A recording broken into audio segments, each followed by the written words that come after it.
সন্ত্রাস, জঙ্গিবাদ, মাদক, ইভটিজিং ও সমাজের বিভিন্ন অপরাধ নির্মূলের লক্ষ্যে নরসিংদীতে ওপেন হাউস ডে ও মত বিনিময় সভা অনুষ্ঠিত হয়েছে।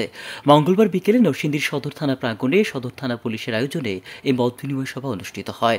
নরসিংদী সদর থানার ভারপ্রাপ্ত কর্মকর্তা তানভীর আহমেদের সভাপতিত্বে প্রধান অতিথি হিসেবে উপস্থিত ছিলেন পুলিশ সুপার মোহাম্মদ মুস্তাফিজুর রহমান।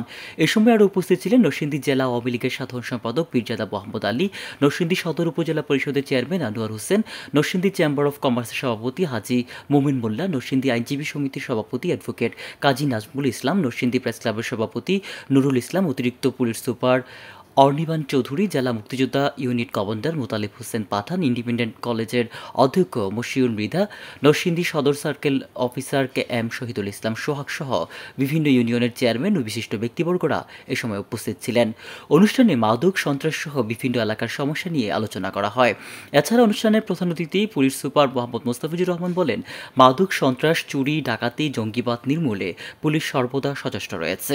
আইন শৃঙ্খলার বিঘ্ন ঘটে এমন ঘটনা তথ্য পুলিশকে অবগত করার পাশাপাশি পুলিশ কর্মকর্তার আইন বহির্ভূত কোনো কাজে জড়িত হলে কিংবা কাউকে হয়রানি করলে সরাসরি জানানোর আহ্বান জানান। নরসিংদী থেকে আশরাফুল ইসলাম সবুজ, আমার বার্তা।